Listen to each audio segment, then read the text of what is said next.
আজ আমি আপনাদের সাথে শেয়ার করব দুটি রেসিপি। হ্যালো এভরিওয়ান, আসসালামু আলাইকুম। কেমন আছেন সবাই? আজ আমি আপনাদের সাথে প্রথমে শেয়ার করব আমের লাড্ডু। দোকানে সব রকমের তো লাড্ডু খেয়েছেন, কখনো কি আম দিয়ে লাড্ডু খেয়েছেন? এই লাড্ডু কিন্তু একেবারে দোকানের মিষ্টি লাড্ডু চেয়েও বেশি টেস্টি হয়, একদম টক লাগে না। আপনাদের বিশ্বাস না হলে একবার হলো এভাবে বানিয়ে দেখবেন, ছোট বড় সবাই কিন্তু পছন্দ করবে। একেবারে দানা দানা এই লাড্ডুটা খেতে লাগে। আমি আরও একটি আমের রেসিপি শেয়ার করব, সেটা হয়েছে জাল টক মিষ্টি আমের কাশ্মীরি আচার। এই আচারটি আপনারা বছর জুড়ে সংরক্ষণ করতে পারবেন রোদে দেওয়ার ঝামেলা ছাড়া। তাহলে চলুন দেখা যাক। প্রথমে আমি লাড্ডু বানিয়ে নিব। তার জন্যে আমগুলোকে আমি আগে থেকে সিলে নিয়েছি। এখন আমি একটা গ্রেটার দিয়ে এভাবে চিকন চিকন করে গ্রেট করে নিয়েছি। ঠিক আলু ভাজি যেভাবে করে সেভাবে আমি কুচি করে নিয়ে তারপরে ধুয়ে আমি পানি জড়িয়ে নিয়েছি। এই যে দেখতে পাচ্ছেন, আমগুলোকে আমি দুটি পাতিলে আলাদা আলাদাভাবে নিয়েছি, যেহেতু আমি দুটো কালার করব।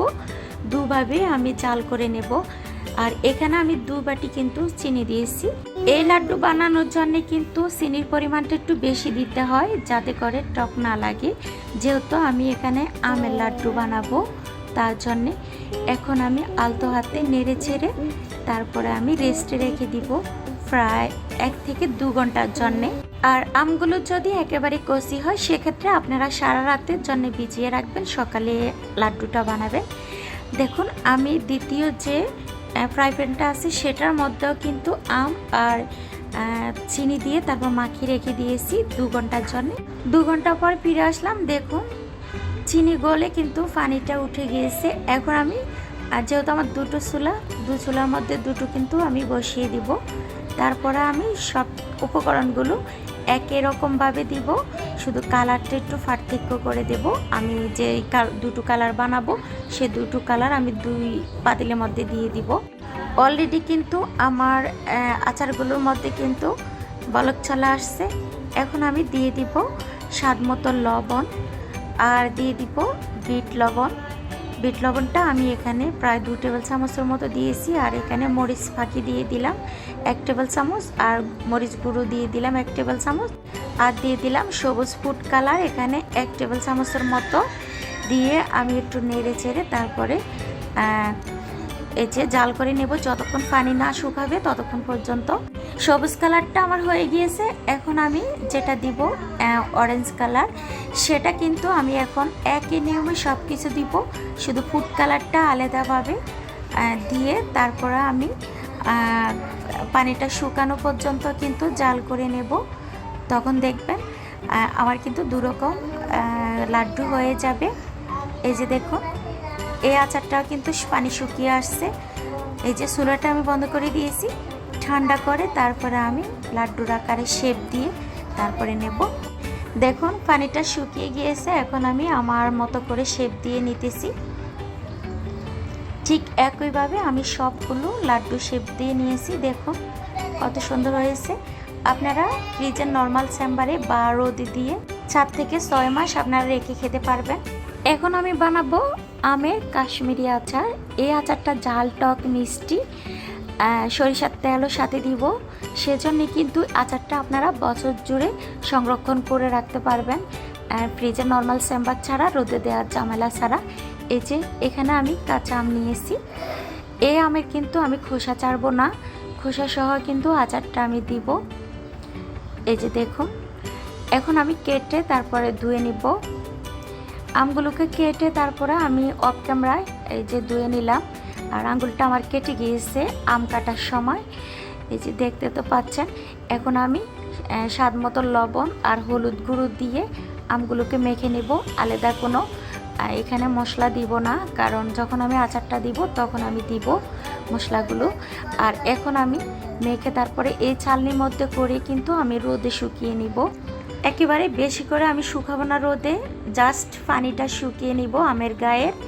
এই যে দেখতে তো পাচ্ছেন আমি কিন্তু আমটা শুকিয়ে নিয়েছি। এখন আমি চুলার মধ্যে চলে যাব। প্রথমে দিয়ে দিব আমি কড়াইতে তেল। এখানে আমি 1 পোয়ার মতো তেল দিয়েছি, সরিষার তেল। আপনারা যদি আর একটু দিতে চান তাহলে দিবেন। আর এখানে দিয়ে দিলাম আস্ত রসুন। এই আস্ত রসুনটা কিন্তু একেবারে গলে যাবে। আর এখানে আমি সরিষা বাটা দিয়ে দিলাম। এই যে দেখতে তো পাচ্ছেন মেজারমেন্ট কাপে 1 কাপ। আপনারা চাইলে এখানে আদা বাটাটা দিতে পারেন, আমি আদা বাটা দেইনি। আর আমি এখন দিয়ে দিব বাজা মরিচ দিব 5-6টা, আর এমনি শুকনো মরিচ দিলাম 5-6টা। আর সাথে দিয়ে দিব আমি তেজপাতা। আপনারা চাইলে এখানে এলাচ আর দারচিনি দিতে পারেন, তখন আরও বেশি ফ্লেভার আসবে। এই যে এখন আমি আমগুলো দিয়ে তারপরে কষিয়ে নিব প্রায় 2 থেকে 3 মিনিট। এভাবে কিন্তু যত কষাবেন ততই কিন্তু ফ্লেভারটা ভালো আসবে। আর এখন দিয়ে দিলাম আমি লাল মরিচ গুঁড়ো।